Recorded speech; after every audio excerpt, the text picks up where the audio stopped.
What's up, guys? I'm Chad Barnes, and welcome to the channel. Here, it's all about real car talk, from simple fixes to smart driving tips and keeping your ride in top shape. If that sounds good to you, go ahead and give the video a thumbs up. Hit that subscribe button, and make sure you watch all the way through. There's a lot of good stuff coming.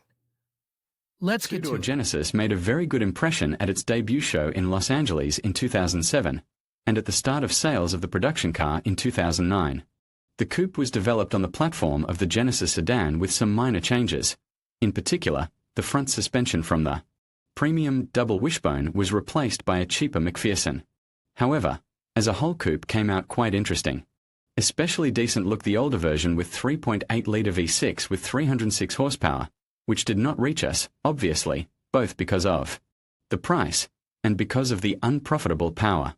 However, the coupe with a base 2-litre engine with 213 horsepower accelerated to 100 a little slower than 8 seconds and looked very good, at least from the outside. In addition, in the absence of alternatives on the motor, we were offered 2 transmission options, manual and automatic.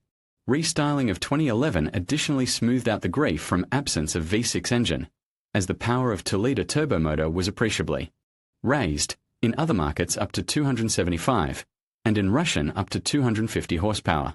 Prices were also kept, though not on dumping, but rather competitive level, 1.2 to 1.3 million rubles before restyling and and 6 million for the fixed configuration performance after the update. Keeping in mind the fact that now many 10-year-old cars cost almost as much as they were new, we can conclude that Genesis has not gone up in price so aggressively in the last couple of years. Maybe there are some reasons for that?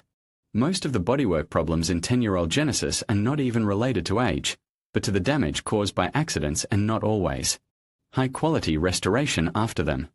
The rear-wheel drive coupe was not bought to drive slowly to work, so today putty and 2-3 layers of paint on the body are the rule rather than the exception. It is necessary to check the car thoroughly, and to the thickness gauge and a keen eye it is better to add online services to check the history of the car, for example, Autoteca Autoteca, to know in advance what to pay attention to. Age-related defects are also possible, although they are usually few in number. In general, these are typical problems: paint damage on the sills in the sandblast zone, chips on the windshield frame and hood, damage to the edges of the arches and pockets of corrosion in the cavities of the arches themselves. Plastic sill moldings can also hide the rudiments of problems, for example, red stains creeping out of the plastic mounting holes. To combined disadvantages, it is possible to refer broken and beaten bumpers from below and damages of a bottom clearance in 130 mm and winter operation do not promote ideal safety. To all this, it is necessary to add firm problems, for example, bad factory sealing of rear lights. Through the gaps, water gets into the lights themselves, causing fogging and clouding of plastic, and inside the body, in the cavities of the rear wings, as well as in the trunk. In neglected cases, a hole pool can accumulate in the trunk niche, and the presence of noise insulation only complicates the task of drying and eliminating the rudiments of corrosion. Usually, the matter ends with a complex disassembly of the car, its drying, and gluing the lights. The good news for those who are learning to actively drive a Genesis coupe is the cost of body parts. A light frontal accident is not a reason to send the car to the dismantling, even despite the fact that most of the parts are available only in the original version. For example, the hood can be bought for $25,000, front fenders, $12,000 each, and the windshield costs from $12,000 for the original, and from $8,000 for a few analogs. The front bumper can also be found from $13,000, and only the headlights will cost a lot, $30,000 for halogen and about $50,000 for xenon. The long-suffering taillights will require spending $20,000 each.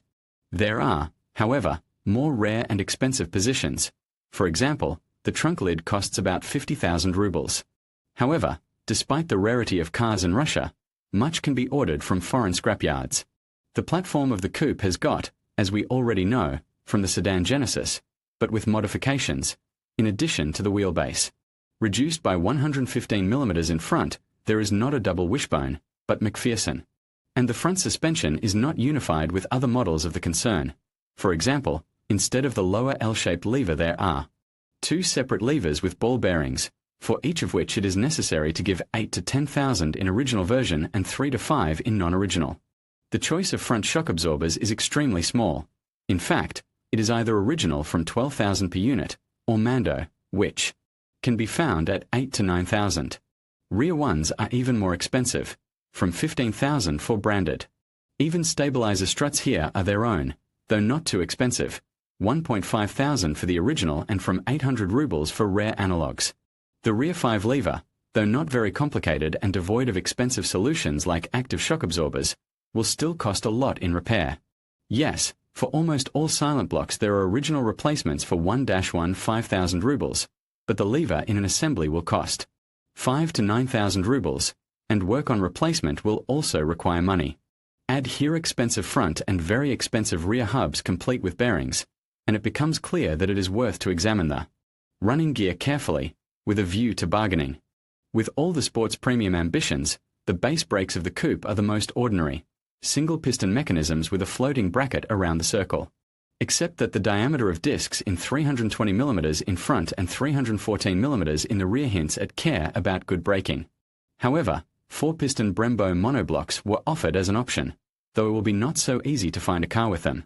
Besides, even for stock brakes, some original consumables are indecently expensive even by the standards of European models. For example, for the rear non-ventilated disc ask more than 20,000 rubles, but there are few analogs for 2 to 4,000. With front brakes everything is simpler. The original costs from 7,000, and substitutes from 3, and the assortment here is wider. In general, brakes receive censures not on reliability, but just on insufficient efficiency, so tuning is met. The steering rack with hydraulic booster also, sometimes, began to knock even in the warranty period with the subsequent replacement. Under the warranty, but in general, complaints about it are also infrequent. Potential investments in steering are also moderate. Even the original rack will cost 30 to 35,000, and the restored one will be 5 to 7,000 cheaper. Wear and tear of the pump will require another 12,000 for a new one. Buyers of the new Genesis Coupe before the restyling were offered a choice between manual and automatic. It is worth to understand at once that manual gearbox was not so much a way to save money, as an option for active drivers. Well, and now it cannot be called a choice of a householder at all. With all its decent reliability, even usual service will be frankly expensive. For example, the clutch will cost at least 50,000 for the original set or at least 40,000 for Sachs, and another 5 to 7,000 should be given for a hydraulic release bearing. Add to it a 2-mass flywheel for 60 to 80,000, and get a picture of 6-figure cost of replacement of the whole assembly. So it is necessary to choose a car on mechanics consciously and carefully, with check on noises and oil cleanliness. The automatic transmission is Jatco's 5-speed A5 SR1, aka RE5R05A, before the restyling, and Jatco's own 8-speed A8 LR1 after. The good news is that both units are reliable. The 5-speed gearbox kinships the Genesis with another coupe we recently covered, the Infiniti G, under condition of oil change. Once in 40 to 50,000 kilometers and quiet operation, this box in general is capable to pass 1,200 to 250 before the first replacement of torque converter locking pads, and before overhaul, and all 400,000. However, quiet driving on Genesis Coupe is not visible to it, so that wear of linings goes actively, and dirty oil and overheating can reduce resource in 1.5 times. 8-speed automatic transmission of Hyundai Kia development is crossed by design with German ZF8 HP, and we are familiar, for example, by Kia Mojave in general. It can be characterized practically the same as the previous one, extremely reliable at normal driving. And qualitative care, the box actively contaminates oil with products of wear of linings of blocking of GDT, that at driving to their last can lead to the clogged hydroblock and killed oil pump already at 150 to 180,000 kilometers. The cherry on the cake was supposed to be the engine, powerful and reliable. But if everything was still acceptable with power, the engine clearly lacks reliability and stability. Let's say that we are talking only about the 2-liter unit of Theta family. The cars with V6 were not officially available in our country, and you can't find them on sale. Inline 4 with index G4KF was installed only on Genesis Coupe. From mass G4KD, familiar to us on Kia Sportage and a lot of other models, it differs not only by supercharger, but also by its own connecting rod and piston group, which reduced compression ratio from 10.5 to 9.5, and after restyling, to 9. As a whole, This engine is a close relative of 4B11T unit from the last Mitsubishi Lancer Evolution. Before restyling, it gave out 213 forces, and after, having received a new turbine of twin-scroll type, at once jumped up to 250 forces. And in foreign specifications, up to 275. Structurally, it seems simple. Chain timing, distributed injection, and phase regulators on both camshafts are no longer something surprising. Even hydrocompensators are not here. Valve clearances are regulated by tappets.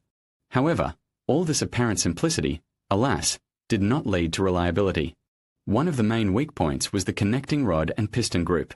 In the most unfortunate cases, the connecting rod simply breaks off with subsequent block breakdown and crushing of the connecting rod and piston. Among the less global problems we can name crankshaft liners rotating, oil pump failures, as well as piston ring clogging, leading to cylinder scoring and oil buildup. Add to this the risk of gradual destruction of the aging catalytic converter, and you get a picture which is not expected by the buyer of a car designed to drive. However, for money, almost all problems can be solved.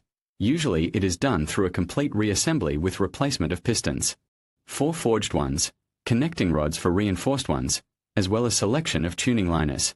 It is also worth noting that restyled cars are less prone to such mechanical problems, so in addition to more power, it is worth paying attention to them for this reason. Well, now, having found out that Genesis Coupe can throw surprises, we can try to form a portrait of the optimal option. Taking into account better reliability of motors on restyled cars, there is a sense to search for exactly such, with an alternative 8-speed automatic, 250 horsepower engine, and in a complete set performance. In sale, still get machines with a small number of owners and conditionally realistic for a coupe mileage up to 150,000 kilometers. For example, like this, and if both owners did not save on service, and also knew what can be expected from Genesis Coupe at insufficient care, now it is still possible to count on residual resource of the engine. But at the same time, it is better to save money for forged pistons. After all, return from such car should be equal to its appearance. In conclusion, while the Hyundai Genesis Coupe offers an appealing blend of style and performance for around 900,000 rubles, potential buyers should weigh the pros and cons carefully. Its cheerful driving experience and sleek design may initially captivate you, but consider the long-term reliability, maintenance, costs, and potential resale value. Ultimately, if you prioritize a sporty ride and are prepared for the responsibilities that come with it, the Genesis Coupe could be a worthwhile investment. However, if you seek a more practical and dependable vehicle, it may be wise to explore other options. Make an informed decision that aligns with your needs and lifestyle.